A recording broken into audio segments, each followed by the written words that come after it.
it says that the Karnataka cabinet is now going to discuss the cow slaughter law in its next meeting. So it's 5 promises. They've been implemented. They've already said that, the Bajrang Dal, PFI, hijab halal, all these communal issues are going to take the back seat. That is not something that they're going to prioritize on. And now the cabinet is going to discuss in its next meeting the cow slaughter law. So the Karnataka Chief Minister Siddaramaiah on Monday said that the anti-cow slaughter law in the state will be discussed in the upcoming cabinet meeting, as he defended his colleague and Animal Husbandry Minister K. Venkatesh's statement that if buffaloes can be slaughtered, why not cows?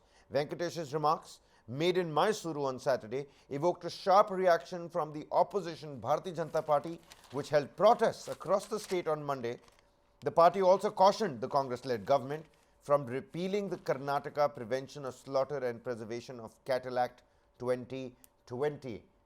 Let's quickly play out a reaction on the story, and we'll pick Varghese' brain after that. ನಾನು ಮುಖ್ಯಮಂತ್ರಿ ಆದಮೇಲೆ video conference ಮಾಡಿ ಎಲ್ಲ ಜಿಲ್ಲಾಧಿಕಾರಿಗಳಿಗೆ ಸಿಇಒಗಳಿಗೆ ಬೀಜ ಗೊಬ್ಬರ ಎಲ್ಲ ಕೃಷಿ ಚಟುವಟಿಕೆಗಳು ಪ್ರಾರಂಭ ಆಗಿದ್ದಾವೆ. ಅದರಿಂದ ಬೀಜ ಗೊಬ್ಬರ ಕೀಟನಾಶಕಗಳು ಯಾವುದೇ ತೊಂದರೆ ಇಲ್ಲದ ರೀತಿಯಲ್ಲಿ ರೈತರಿಗೆ ತಲುಪಿಸಬೇಕು, ಸಪ್ಲೈ ಮಾಡಬೇಕು ಅಂತ ವಿಡಿಯೋ ಕಾನ್ಫರೆನ್ಸ್ ಮಾಡಿ ಎಲ್ಲ ಜಿಲ್ಲಾಧಿಕಾರಿಗಳಿಗೆ ಇಒಗಳಿಗೆ ತಿಳಿಸಿದ್ದೇನೆ. ಜೊತೆಗೆ ಮಳೆಗಾಲ ಪ್ರಾರಂಭ ಆಗ್ತದೆ, ಪ್ರವಾಹ ಬರ್ತಕ್ಕಂಥ ಬಂದರೆ ಎಲ್ಲ ಸಿದ್ಧತೆಗಳನ್ನು ಕೂಡ ಮಾಡ್ಕೊಂಡಿರಬೇಕು.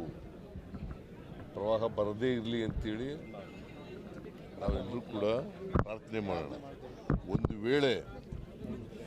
ಒಂದು ವೇಳೆ ಪ್ರವಾಹ ಬಂದರೆ ಅದನ್ನು ಎದುರಿಸಲಿಕ್ಕೆ ಎಲ್ಲ ಸಿದ್ಧತೆಗಳನ್ನು ತಯಾರಿ ಮಾಡ್ಕೊಂಡಿರಬೇಕು ಅಂತ ಈಗಾಗಲೇ ಜಿಲ್ಲಾಧಿಕಾರಿಗಳಿಗೆ ತಿಳಿಸಿದ್ದೇನೆ. ಕೇಳಿಸ್ತಾ ಇಲ್ವಾ? ಸ್ವಲ್ಪ ಜೋರಾಗಿ ಮಾತಾಡಬೇಕಾ? ಓಕೆ, ಕೇಳಿಸ್ತಾ ಇದೆಯಾ? Okay. Well, so Varghese, your 2 cents on the path that Siddaramaiah is now treading. Well, I've personally heard him say before that, let's not talk about beef, let's not talk about, the kind of foods we eat, let's keep that separate. And in down south, in my limited opinion, it seems like people have managed to keep religion outside their kitchens. But in Karnataka, not so as much.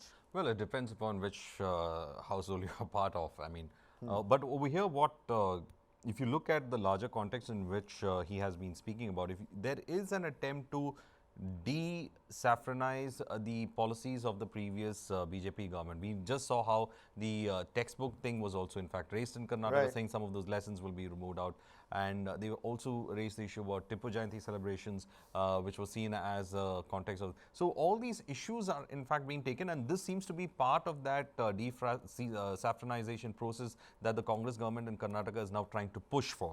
And over here, of course, he did mention the Karnataka Prevention of Cow Slaughter Cattle Preservation Act of 1964. In fact, prevents the slaughter of cows with that are below the age of 12 years. So any cattle that can be slaughtered is above the age of 12 years, and here this was the actual law. Later an amendment was brought into this 1964 act, and now that is what the cabinet will be taking up for legislation.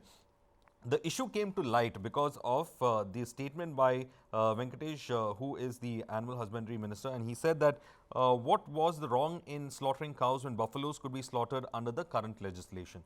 So he had also pointed out the problems that farmers are facing after amendment to justify his statement, and he also went on to say that this will in fact lead to issues with the BJP, and the BJP of course are now planning to hold protests if they plan to remove that particular amendment from that from that act of 1964. So it is going to be a face-off, and it also looks like on the larger part, it is part of the desaffranization process that is taking place in Karnataka, and the Congress is setting the agenda for it. And some of these were the promises that they in fact did make earlier in the campaigning as well, that they will try to decommunalize a lot of things. But then the BJP says that they have not gone against the law. They are in fact following through the directive principles, and that is why they got this particular amendment to respect the sentiments of the people. Now, reacting to Venkatesh's remarks, former minister and BJP legislator V. Sunil Kumar alleged that the Congress loves neither the nation nor the cow. Is that a statement that's going to, bear down or have some sort of implications into the psyche of the voter, the common man in Karnataka? See, Kabir, Karnataka is still in election mode. Only the state elections have gotten over, and probably it is round one of it.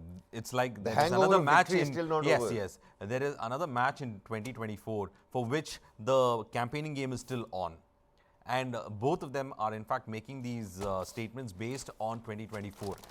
So now this is the state that is continuing its election campaigning from the state assembly elections to 2024 general elections, and the Congress, as they had got a huge victory over here in the state assembly elections, is now trying its best to translate that into MP seats.